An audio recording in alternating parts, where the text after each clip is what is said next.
Friends, welcome to money మంత్ర. నేను మీ రామకృష్ణ. మన రోజు లైఫ్కి సంబంధించి, ఫైనాన్స్కి సంబంధించి, డైరెక్ట్ సెల్లింగ్ సంబంధించి చాలా టాపిక్స్ మాట్లాడుకుంటాం కదా.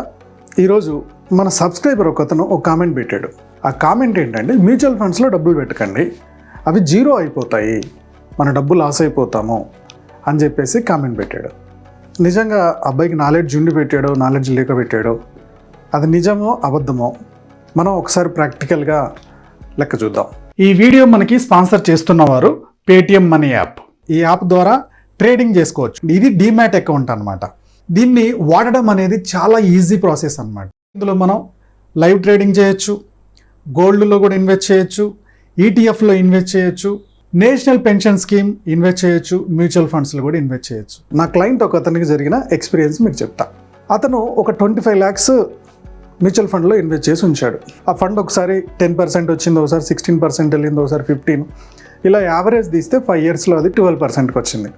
5 yearsకి 12% చొప్పున 19 lakhs ఇంట్రెస్ట్ వచ్చింది. 25 lakhsకి 5 yearsలో మొత్తం కలిపి 44 lakhs వచ్చింది బాస్. దాదాపుగా 44 చిల్లర, జస్ట్ 44 వేద్దాం. 6th yearకి వచ్చేవరకు ఏమైందంటే మార్కెట్లో ఒడిదుడుకులు వచ్చేసి ఒక 20% పడిపోయింది. 44 lakhsలో 20% పడిపోయింది. మార్కెట్ మొత్తం 20%, మహా అంటే 40% పడిపోద్ది బాస్, మొత్తం పడదు. ఇప్పుడు స్టాక్స్లో అనుకోండి, మీరు ఈ 25 lakhs తీసుకెళ్ళి ఒక్క స్టాక్లో పెట్టారనుకోండి, ఆదాని స్టాక్లో పెట్టారు, 25 lakhs తీసుకెళ్ళి పెట్టారు, ఆ స్టాక్ మొత్తం పడిపోతుంది. ఓకే, ఒక 250 రూపాయలు ఉన్న స్టాకు మొత్తం ఒక 25 రూపీస్కి పడిపోయింది, లేదా జీరో అయిపోయే ఛాన్స్ కూడా ఉంటుంది, మొత్తం నెగిటివ్ అయిపోయే ఛాన్స్ ఉంది. మీ 25 lakhsకి 25 lakhs పోయే అవకాశం ఉంది. కానీ ఇక్కడ ఫండ్స్లో ఎగ్జాంపుల్కి ఇండెక్స్ మ్యూచువల్ ఫండ్లో 50 కంపెనీస్ ఉంటాయి. అవి కూడా లార్జ్ క్యాప్ కంపెనీస్, పెద్ద కంపెనీలు. అలాంటి 50 కంపెనీస్లో మన డబ్బులు వెళ్తున్నాయి. 25 lakhs ఇన్వెస్ట్ చేసాం. ఒక కంపెనీ లాస్ అవుద్ది, 2 కంపెనీలు లాస్ అవుతాయి. ఒకటేసారి 50 కంపెనీస్ మూతపడిపోతాయా? 50 కంపెనీస్ కనుక మూతపడ్డదంటే ఇండియా ఎకనామికల్గా కొలాప్స్ అయిపోయినట్టే. ఇక 50 స్టాక్స్లో మనం వాటిని పెడుతున్నాం, వాటి పర్సంటేజ్ని బట్టి.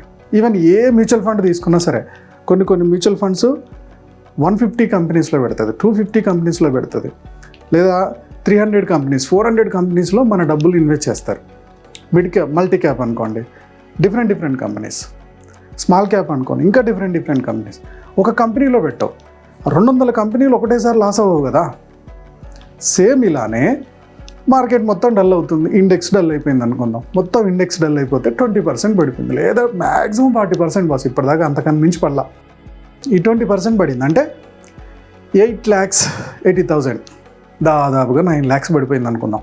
20% అంటే ఇతను ఈ 5 yearsలో పెట్టింది ఎంత? 25 lakhs.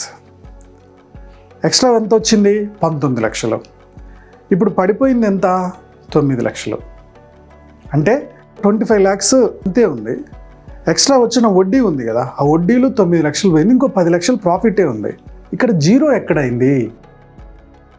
100% మ్యూచువల్ ఫండ్ పడిపోవాలా, 100%. అంటే అప్పుడు కానీ నువ్వు జీరో కావు.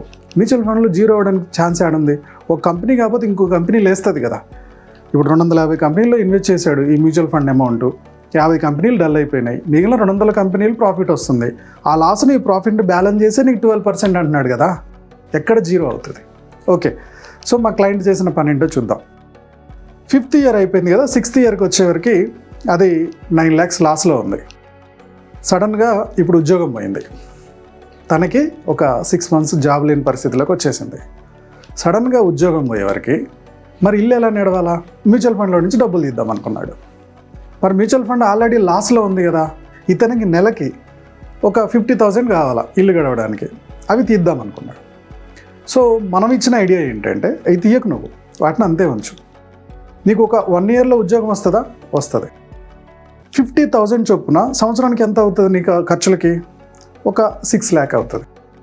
ఈ మ్యూచువల్ ఫండ్ని గ్యారంటీగా పెట్టి నేను 7 lakhs లోన్ తీసుకోమని చెప్పాను. మ్యూచువల్ ఫండ్ని గ్యారంటీగా పెట్టి 7 lakhs లోన్ ఈజీగా వస్తాయి within 5 minutes, 5 to 15 minutes. ఏ డాక్యుమెంట్స్ అక్కర్లేదు. Personal loan, just like personal లోనే, కానీ ఏ డాక్యుమెంట్స్ అక్కర్లే. మ్యూచువల్ ఫండ్నే వాళ్ళు గ్యారంటీగా పెట్టుకొని లోన్ ఇస్తారు. 7 lakhs తీసుకుంటే 1 lakh ఏం చేశానంటే, ఈ లోన్ మీద ఏదైతే మ్యూచువల్ ఫండ్ మీద లోన్ తీసుకున్నామో ఆ లోన్ మొత్తం ఇప్పుడే కట్టక్కర్లేను, జస్ట్ పైన ఇంట్రెస్ట్ వడ్డీ కడితే చాలు, తర్వాత నువ్వేం కట్టక్కర్లేదు అని చెప్పా. ఓకే, సరే అన్నాడు, నెల 50,000 వాడుకుంటున్నాడు ఈ లోను. ఓకే, వడ్డీ మాత్రం ఆ 1 lakh ఎక్స్ట్రా తీసుకున్నాడు కదా, వాటిని వడ్డీ కింద కట్టేశాడు. సో మళ్ళీ ఏమైపోయిందంటే మార్కెట్ రికవరీ అయిపోయింది. మార్కెట్ రికవరీ అయిపోయిన తర్వాత అప్పుడు ఆ మ్యూచువల్ ఫండ్లో నుంచి రికవరీ అయిన అమౌంట్ని తీసి కట్టేశాడు. ఉద్యోగం పోయినా సరే నువ్వు మళ్ళీ ఉద్యోగం లేదని టెన్షన్ పడకుండా ఆల్రెడీ మార్కెట్ పడిపోయిన దాంట్లో కూడా ఉన్న డబ్బుల మీద మీకు 60% లోన్ వస్తుంది. ఆ లోన్ తోటి నువ్వు జస్ట్ పైన వడ్డీ కడితే చాలు, అసలు తర్వాత కట్టొచ్చు. సో ఇంత ఫెసిలిటీ ఉంటే మ్యూచువల్ ఫండ్ జీరో అయిపోద్దని ఎవరు చెప్పారు మనకి? అది అబద్ధం. మ్యూచువల్ ఫండ్స్ అనేవి ఒక్క ఫండ్లో పెట్టట్లేదు, అది ఎప్పుడూ జీరో కాదు. సరే, ఆయన పెట్టిన సంవత్సరమే మార్కెట్ పడిపోయింది. ఎగ్జాంపుల్కి అతను పెట్టి 1 year అవుతుంది, 3 lakhs వచ్చింది 1 yearలో 12% రేట్ ఆఫ్ ఇంట్రెస్ట్ చొప్పున. ఎంత అయింది? 28 lakhs అయింది. ఈ 28 lakhsలో ఇతను పెట్టిన 1 year తర్వాత సెకండ్ ఇయర్ మార్కెట్ మొత్తం డల్ అయిపోయి 20% పడిపోయింది. 28 lakhsలో 20% అంటే దాదాపుగా 6 lakhs వేసుకుందాం. 28లో 6 పోయింది, 22 lakhs అయింది. అంటే ఆయన పెట్టింది 25, బట్ ఇంకో 3 lakhs లాస్లోనే ఉన్నాడు 20%కే. ఒకవేళ అది 40% మార్కెట్ పడిపోయింది దరిద్రం బాలేక, సో మొత్తం వచ్చింది 28, దీంట్లో 40% పడిపోయింది అనుకుందాం. అంటే 6 ఇంకెంత మిగులుతుంది? 16 లక్షలు మిగులుతుంది. ఆ సెకండ్ ఇయర్ మొత్తం 16 లక్షలు లాస్లోనే ఉంది. ఇన్వెస్ట్మెంట్ అనుకుంది 10 yearsకి, అప్పటిదాకా ముట్టుకోవద్దు అనుకున్నాడు. సో మళ్ళీ మార్కెట్ థర్డ్ ఇయర్ నుంచి రికవరీ అయింది. సో 12% రేట్ ఆఫ్ ఇంట్రెస్ట్ ఇస్తుంది, రికవరీగా మళ్ళీ మొదలైంది, గ్రోత్ జోన్లోకి వచ్చేసింది. ఆయన దగ్గర అప్పుడు మిగిలింది 16. పెట్టిన సంవత్సరమే పాపం లాస్ అయిపోయాడు, 16 మిగిలింది. ఈ 16 తర్వాత 8 సంవత్సరాలు అలానే ఉంచితే ప్రాఫిట్ వచ్చేసి 23,60,000 వచ్చింది. ఓవరాల్గా 39 లక్షలు, 60,000, దాదాపుగా 40 లక్షలు, దాదాపుగా 45 లక్షలు వచ్చింది 10 yearsలో. ఓకే, సో 40% మార్కెట్ పడిపోవడం అనేది చాలా రేర్. అయినా సరే నేను 40% లెక్కేసిన 40 lakhs వచ్చింది. ఒకవేళ అది 20% పడిపోయింది, సెకండ్ ఇయర్ lakhs పోయింది, 22 lakhs మిగిలింది తన దగ్గర. మనకి ఇంకా ఇతనికి ఎంత టైం ఉంది? 8 years టైం ఉంది వాటిని ముట్టుకోకుండా అలా వదిలేయడానికి. ఇలా అయితే 54,50,000 వస్తుంది ఓవరాల్గా. 54,50,000 ఎక్కడ జీరో అయిపోవడానికి ఛాన్స్ ఉంది? మార్కెట్ ఎప్పుడు జీరో కాదు. స్టాక్స్లో పెడితే జీరో అయిపోతుంది, కొలాప్స్ అయిపోతాం.